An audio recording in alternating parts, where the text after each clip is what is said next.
He's an author and a rock star. He's reached highs that most can only dream of. He's also hit lows you wouldn't wish on your worst enemy. And now he's ready to share that journey and that truth with you on Grind Time with Darren McCarty. Please welcome your host, number 25, Darren McCarty.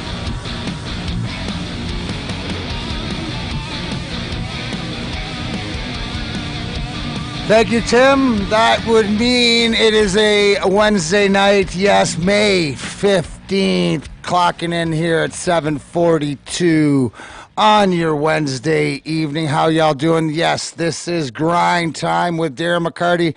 I am Darren McCarty, four-time Stanley Cup champion with your Detroit Red Wings. Now moving on to podcasts and comedy, obviously advocacy in the weed world, Comic Cons and comic books and graphic novels and all that stuff, which I'm excited to when I introduce the guest today that we're going to talk about, because we've got a lot of things going on. But first things first, I have to recap and say congratulations to my stepdaughter, Nichelle Leslie Marshall, for graduating from Ferris State.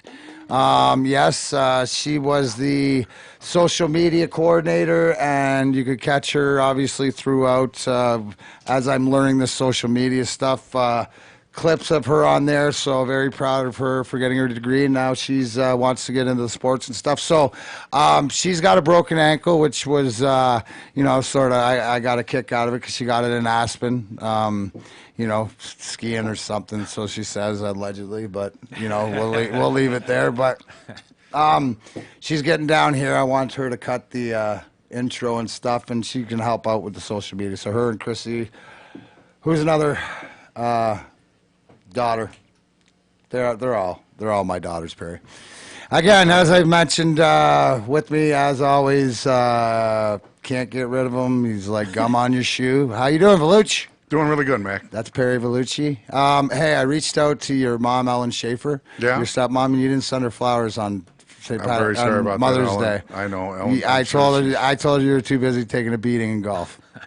That was true. That was true. But it's happy to be here. Are we positive, Perry, today? Absolutely, every day. I like it. Anything new? Anything new on the front? You still driving? Yeah, I had a very interesting run yesterday morning. Oh, do tell. I was part of a music video for Big Sean. Like, you downtown. were in the video? I think they're cutting me out. No, yeah, he was in the back of the limo, and I had to do a little driving. Wait, back you were and driving forth. the limo that Big Sean was in? Well, I was crawling along in front of the Wayne County building downtown. Yeah, but it don't matter. You were in the driver's seat. Oh, I was in the driver's seat. I was the one driving. Do you know that my guy, Perry Valucci, had Big Sean? If you don't know who Big Sean is, he's a huge rapper. Shout out to him. Love his stuff. He's from Detroit. Perry was so responsible for this, man. I don't care how fast you were going. You were behind the wheel of an automobile with Big Sean at the helm, and wow, nothing happened. No, and the worst part is, the interesting part is they had like paparazzi or the news media. They had 15 people like surrounding. Did you have your smile out? All the time. All the time, because hey, one thing about Perry Valucci, we all know that no matter what, all the ladies love that smile. You do have a good smile, Perry. Well, thank you. I've heard you have that. A good smile. Fortunately, I've heard that from a lot of women, not just you. Oh yeah, Yeah. There it is. But you know what, Mac? It's all attributed to the positiveness. Just feeling positive, feeling good about yourself. And the other day I was driving, I just sat there, had a big smile because I'm just in a good place. Didn't you just move? Didn't I talk to you the other day when I was trying to get you to come over and help me with the yard work, but you said you had to do some on your own, and I was like, how can you do that? You live in your mom's basement. And you were like, no, my buddy Matt West hooked me up. Yeah. So you had to do some yard. Did you get all settled in? Pretty much, yeah. Do you like where you're at location-wise? Oh yeah. It's a nice area, 2.5 acres. How far from work? One you mile. That is so That's veteran. perfect. I like it. No, congratulations. Mr. Eric Rizzi, Rockstar. Rockstar's limousine. Yeah, Mr. Where's Rizzi. the bell? Yeah. Eric Reitz, I love you. You get a fucking EMAC.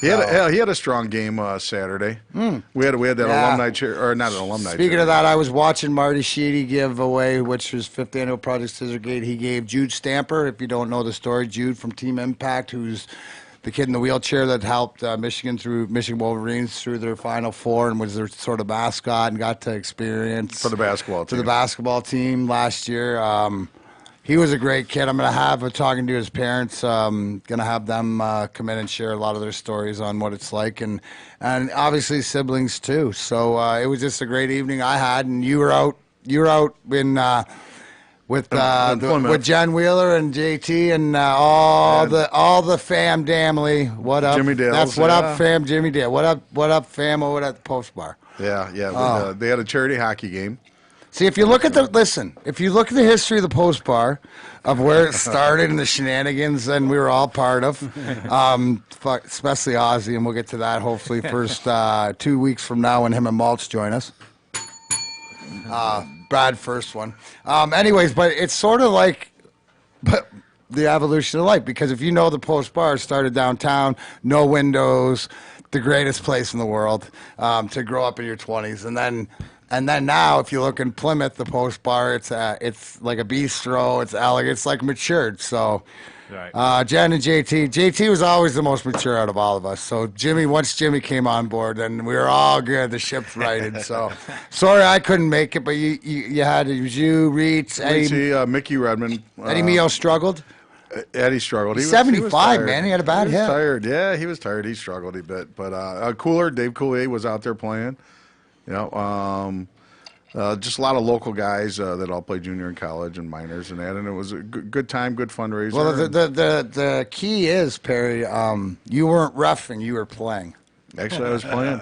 Yeah. So how'd you do? You said you got caught out there with some youngsters, and the speed of the game just sort of went up. It changed real quick. Yeah. No, I did pretty good. I ended up +1. And when you lose 11-6 and you weren't on for any of the 11 goals, I think that's pretty good. On your stats. I mean, hey, short whatever. Shifts Wasn't your fault, Perry. Wasn't your fault. You did everything you could. That's what I like to hear. You know, yeah. Well, when you're older, let me tell you, I found out about short shifts real quick. Well, there you go. And you think I'm stupid. Bam Bam, good to see you here, buddy. Thank you very much. You can thank him for running the 1s and 2s. It's always a pleasure, especially when he talks earlier in the day. But I got something for you later on because it's a conversation for all you wrestling fans. I'm going to end the show with that. So that's a tease for down the road. But, and again, Big Boogie, how are you? Doing good. Got Big Hoss here. Big Hoss, obviously, running the comedy, any comedy fronts. We got Friday, we got show in Sandusky, Michigan at the Legends. Yep, excited for that. I'm actually doing radio tomorrow morning, 7:40, with one of the radio stations out there to promote it. So I know it's an 8 o'clock show. I'll send you the info, Boogie. Thank you. Let's see. What else we got going on? That comedy show, we got a couple at the end of the month. Russian 5 movie. Russian 5, yeah. Next week from Thursday in Chicago. Going to be there with Josh Reel and Jenny LaFlamme, a.k.a. Fedotenko, she just changed her name to her married name because it was easier to say. Fedorovich. Now that we finally haven't figured out how to say it. And actually, yourself. Did you see they're like expanding all over this weekend? Raleigh, Tampa. Did you see the reviews? If anybody has it, we're talking about the Russian 5, and you know what? I'll continue to toot the horn. I'll continue to go, and it's not just me because you just have to see it. When the LA Times and the world critics are deeming this like you got to see this movie because it's not about hockey, it's about life, and you know we were talking about it earlier, but this is a great segue. Great segue, Perry, into our guest of the evening tonight, like because what makes this movie, in my opinion, we're talking about the Russian 5 done by Josh Reel, is the Sin City cartoon comic book element of the Cold War and the Russians and the way that they bring it in. And as I say that, who else would I have other than the star from Best Bucket Comics, Mr. Dominic Ruggiero. How are you tonight, buddy? Good, Mac. Now we got a lot of things going. You and I have a long relationship, and I want everybody out there at Grind Time to realize, like, this is one of the things where I talk about the self-awareness and how things. It's not infinity circle. It's an infinity circle. It's not a full circle, right? So Dom and I display that because I'll let him explain when we first met. and how everything, and then I'll tie it back into how we got going on and what we got and exciting things for the show. So, Dom, take it away. Yeah, so we were at a bar. I was at with my 2 college roommates at the time. So, what year? This was 1998, 99. Okay, so 20 years ago we're talking. 20 years ago. Right. And Just so everybody knows how old Dom is. He sounds a lot younger. Looks a lot younger than he is. So I mean, Italians. my my 2 college roommates, were crushing beers. What? I thought he was going to Perry, story that Perry goes, you're not Italian. Perry goes like this, like, look what happened to me, and I almost spit coffee all over my computer. Looking young. I go, you're not Italian. You're like Irish or something. Yeah, Yeah, no, but I'm you got like that. Hey, Bellucci, dude, there's Italian look in at there. you. I mean, you're. But I don't look good young. Looking older guy. Yeah, but I don't look No, young. I know. You said So that's Italians not look the young. Italian part. I mean, I wish I looked young like that. He's got the smile, though. alone over here. He's got the smile. Leave Sly alone. That's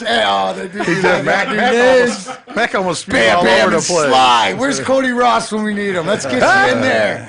Dude, I know you guys. Hey, comebacks. Anyways, we'll get to the wrestling part. So thank you for that laugh.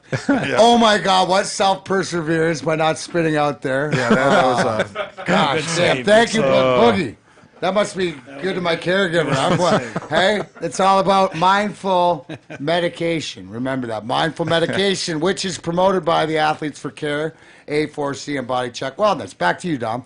Yeah, so I was there with my 2 college roommates at the time. We've got like, $30 between us at this bar, and we're just like, having a few drinks, and we're having this nerdy conversation, and we're talking about chocobos and Final Fantasy VII, right? If anybody doesn't know, back in the 90s, the Final Fantasy VII was the World of Warcraft. Yeah. Well, it was almost like not the competitiveness of Fortnite and stuff, but the way that you had to build, and it was almost like I don't know, Clash of Clans, or I don't know, something where you had to build your empire, and it kept getting. It was 3 CDs that we put in there. It was like the first epic. Yes. It was like the first Lord of the Rings for a video game. There you go. All right. That's that one? That's the tagline. Bam, bam.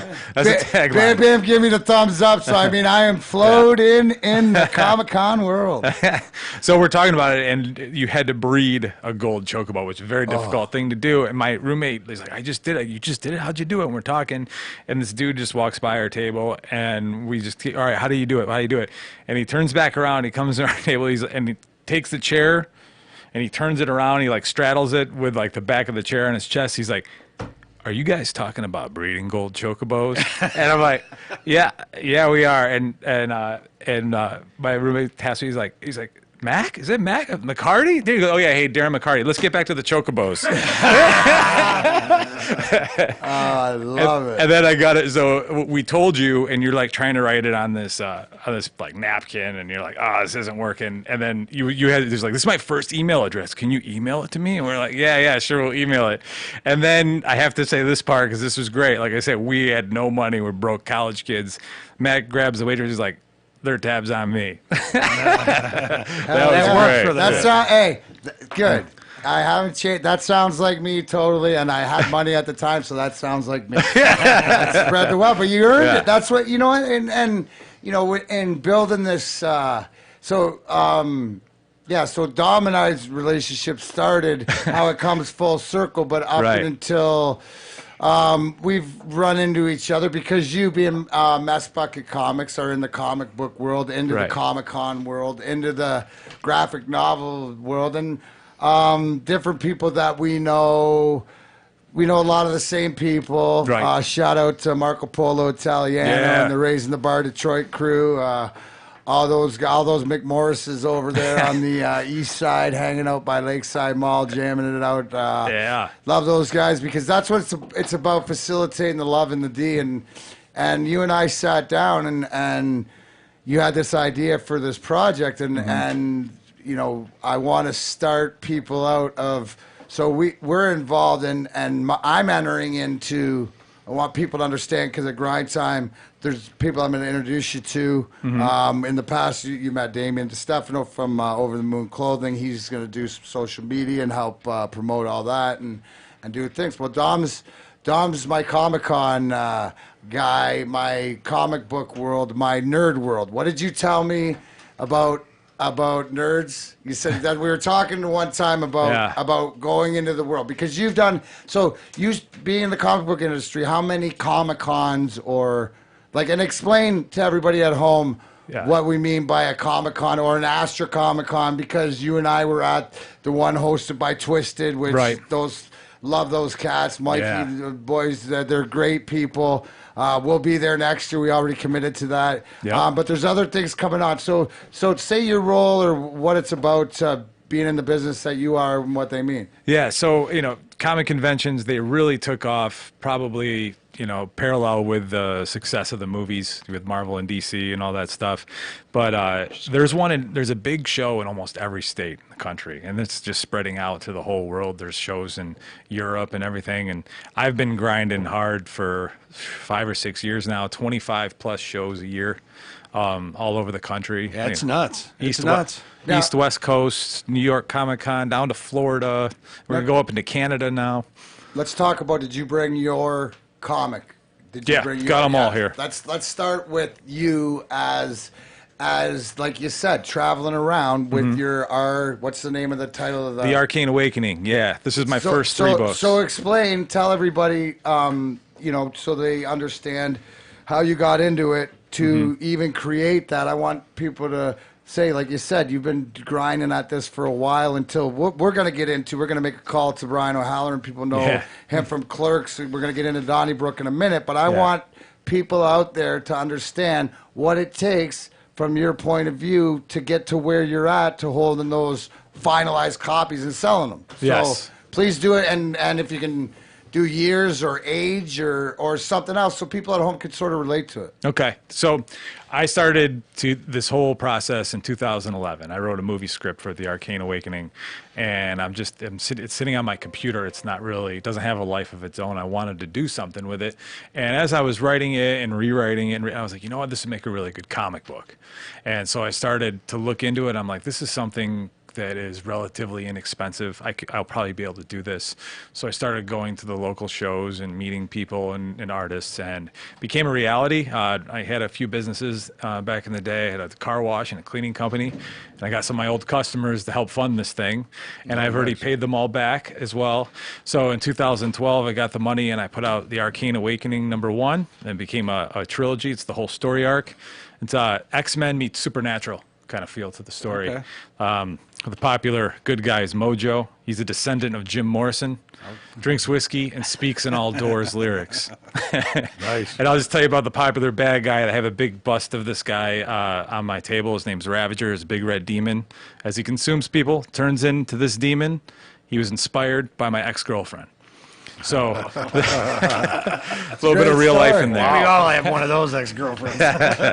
It's a great story, though. But I mean, so the fact that what I heard right there was that you had belief in yourself, right? The self-awareness and the hard work. The one thing is why I was talking to everybody beforehand about, as we're building Grind Time with Darren McCarty, obviously, as a team thing where everybody's got a role and everybody's got what they do. The best thing is that it is, and Boogie made it a point that, it is a priority. And I said, but it's a second priority. Everybody else has other things that they're doing that we're all involved with, but we can use this as something to build together. And being on that way, it's the work ethic. It's the thing that I preach. The only way that, you look into what did I put in to get out? Yeah. Right? Where you can look back and say, because I know for a fact, and the reason that we'll get into later why we've moved on to our individual project, but with that, it's the hard work, people believing in you, right? Because you had to, it wasn't easy. What would you say to somebody aspiring to, that has the ideas like that has a girlfriend like that, that has an idea, but that is a different monster? Because I've seen, what's his name? Kraken? Or what's his name? What's the monster's name? Oh, Ravager. Ravager. So Ravager, I've seen him in real life. He's red. He's awesome. I've got pictures next to him. If I was any good at the social media, I'd pull it up right now. But I'm not. But anyways, so what would you say is that, give a couple of tips that you learned along the way?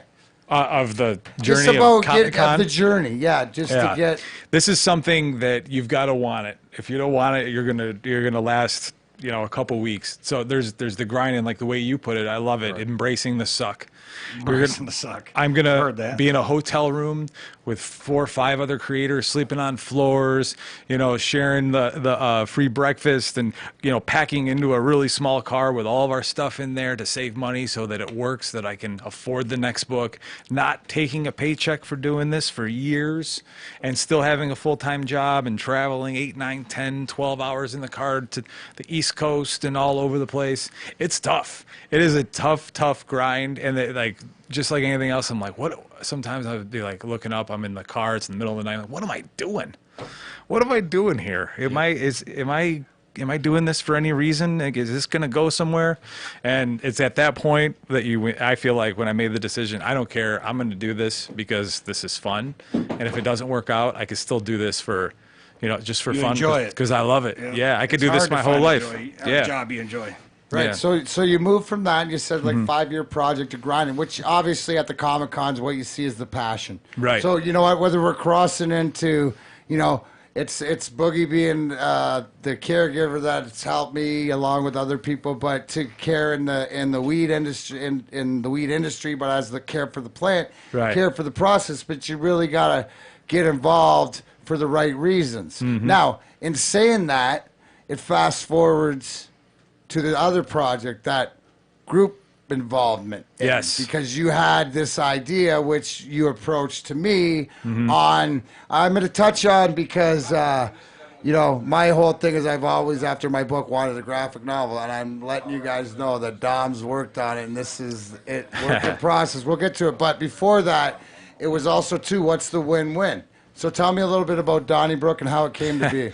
So I had this idea to have a comic book about my junior hockey stories, and my buddy Craigie, he gave me some of his stories too. I think he played in the U-Haul or the East Coast or something for Who's Craig?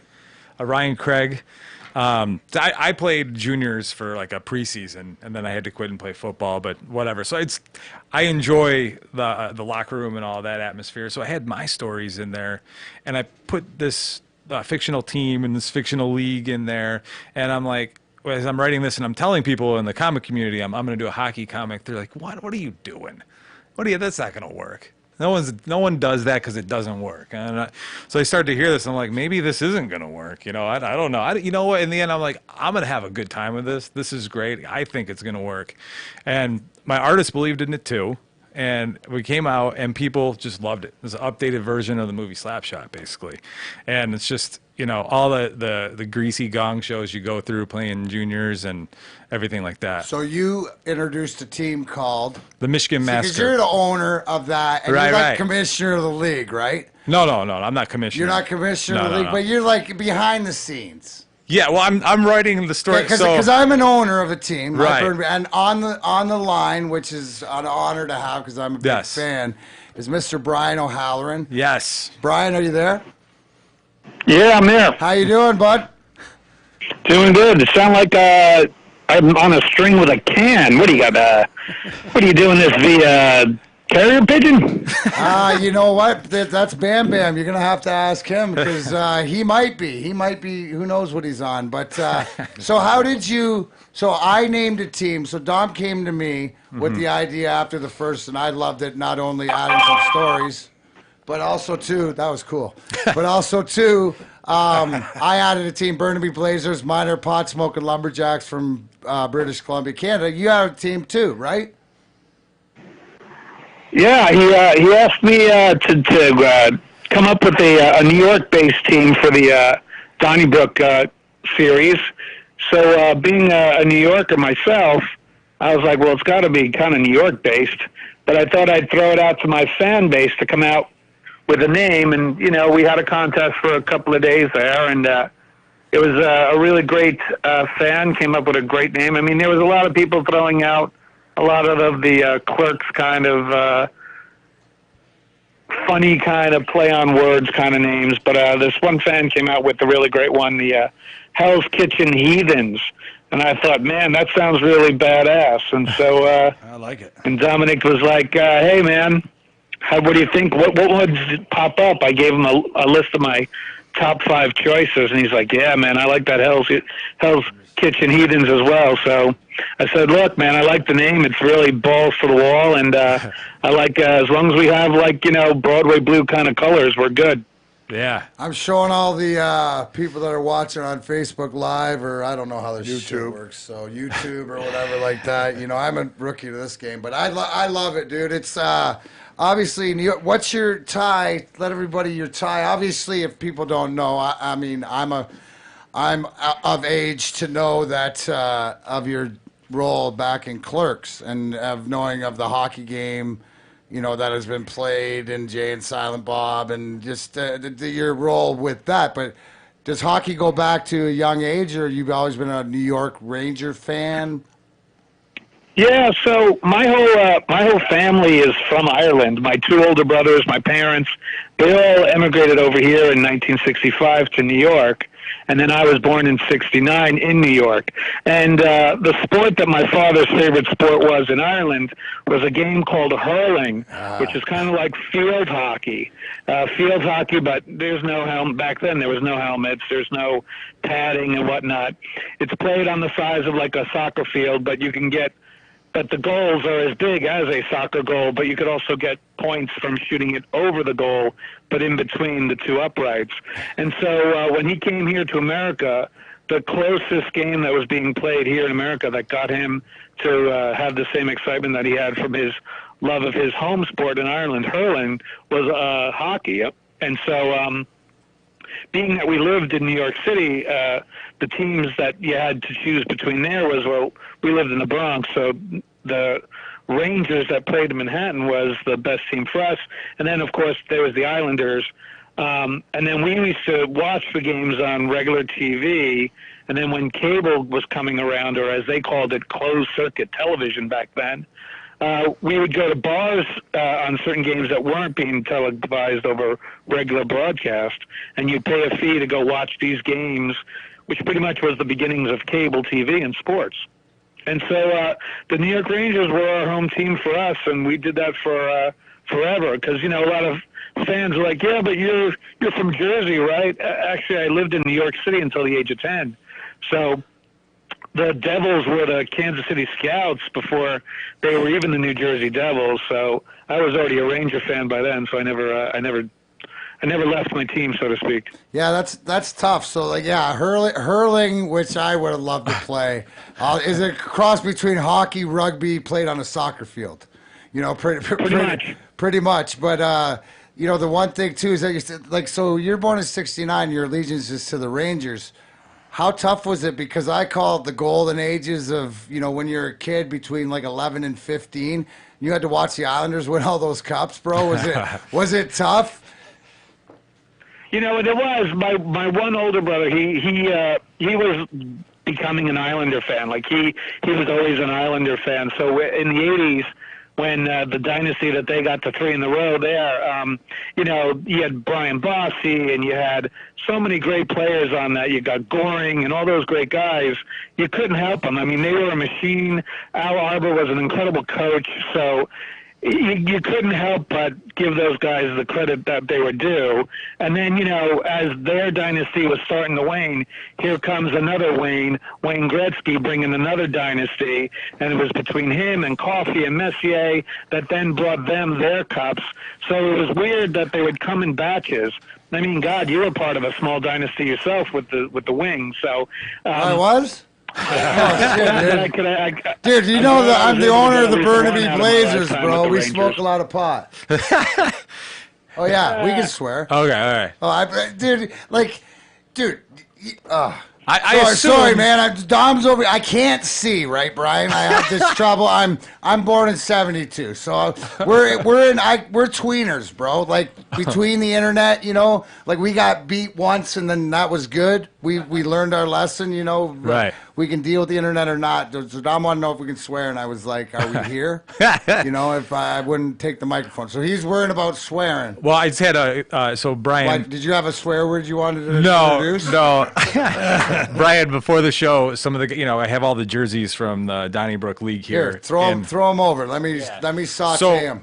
all these jerseys have like 19 on there because of 2019, but Brian O'Halloran's jersey, the Hell's Kitchen Heathens, has number 37, and they were wondering why number 37. Oh, good story. Good segue, Dom. But where's the swearing? No, well, I'll let Brian explain it. Oh, okay, good. Oh, well, 37, it's a reference that goes back to the original Clerks. There's a discussion between the character that I played, Dante, and his girlfriend, Veronica, in which some guy comes into the store, the convenience store that the character works, and the guy's like, talking to the girlfriend and then leaves. And I was like, who is that? And she said, oh, that's a guy we called Snowball. And I'm like, what's snowballing? And she explains what snowballing is, which is a kind of a weird kind of sexual act. And then we get into the discussion. So then we get into the discussion of, well, how many partners have you had, sexually? And so it turns out that, she's been around the block, and it turns out that I'm number 37 in her sexual history of exploits. I do remember that. Yeah. I enjoyed that, dude. Yeah. You like the experienced ones too. That's good. In the movie, that was awesome. I don't even want to sell that jersey to people if they don't know that reference, Brian. But they will learn that reference because it's just to do. So let me ask you this on the comic book front. So creating it and turning it over, obviously, I love the fact that you've made it, a part of the O'Halloran experience, so to speak. What kind of owner are you in your comic book league? Because obviously, the movies is one thing, real life's another thing. Do you have what kind of team you have? Are you going to be like the Rangers? Or are you not going to make the playoffs? Or are you gonna... Well, you know what? That was for Bam Bam. He's a dick. All right. Being just that we're coming into the league, and once readers start seeing what's going on, they'll find out what kind of an owner I am. I've just got, when you're dealing with a team named the Hell's Kitchen Heathens, you're going to be a little bit of rough and tumble. We're not the brawny salesmen here with the brawny looking, towel boys that you guys have over there. So we got a good group here. Dude, what's gonna? Yeah, I get it. What's gonna? I see Al Pacino and a Devil's Advocate right there. That's you as the owner. You got that friggin' devil, dude. But don't worry, my guys will get you high. Don't worry about it. I'm sure. Hey, dude, that's a home. I told Dom home ice advantage for the Burnaby Blazers is because you go in there for the first time and you don't realize you're stoned because everybody in the crowd fucking blazed. No, that's good. So what else you have? What do you got going on now? As far as projects or cheering for teams? I gotta. I'm actually going to be over in London. I leave for London next Wednesday. I'll be over in London for the weekend of the 24th to the 26th for London Comic Con, the MCM Comic Con in London, and then I'll be there I'm going to stay for another extra week and a half for visit family and stuff, and then. The new Jay and Silent Bob movie, which we just got done filming in New Orleans about a month and a half ago, that'll be coming out, I've been told, sometime during the fall. So that's the next kind of Kevin Smith kind of film that you'll be seeing me and a couple of characters, actually, in that. And then I have a couple of films that are making the film festival circuit right now, one called Right Before Your Eyes, about this guy battling alcoholism. And then I have a few others that are being lined up. And Jason Mewes has directed his first film called Madness and the Method, and I've been told that that's probably going to come out this summer around the July. Oh, wow. That's awesome. I see, lad, you're naming it. I'm seeing them that they're listed on IMDb and that. But let me ask you first, have you done European Comic-Cons before? I did one other Comic-Con in an island that's south of England called the Isle of Wight, and so we went to the Isle of Wight last year for that, and then I'm looking to maybe do one in Dublin hopefully soon. So, but it'll be my second one in Europe. I just wonder expectations as different because cultures are different over there than here, and I'm talking to my listeners with Dom because we got a Comic-Con coming up this weekend and just different things that we got going on. But is there, do you notice a difference in the way that people are, or they're held, or?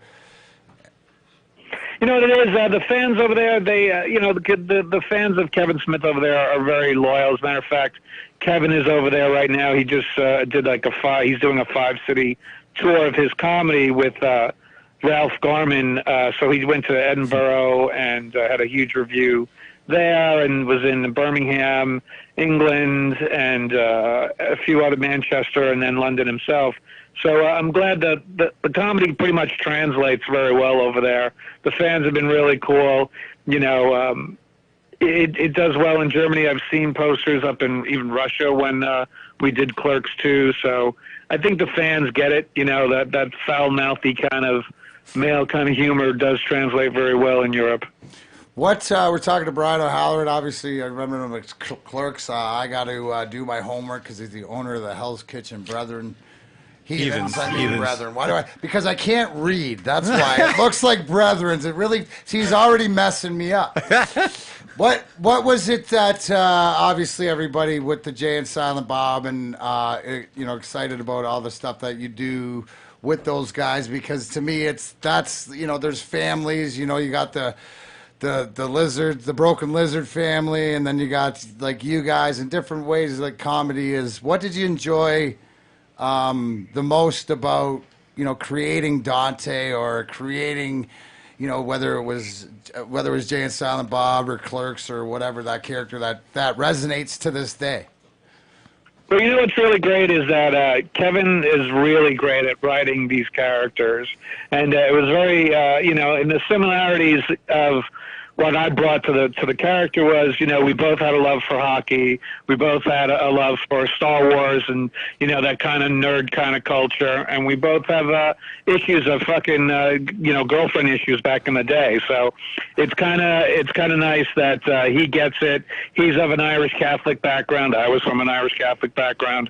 It was very similar to hang out and get what we needed to get done. So those type of things I enjoy. And Kevin just always gets he's such a great director to work with. He's very laid back. He's very easygoing. There's a lot of joking and a lot of laughter that goes on set. So the biggest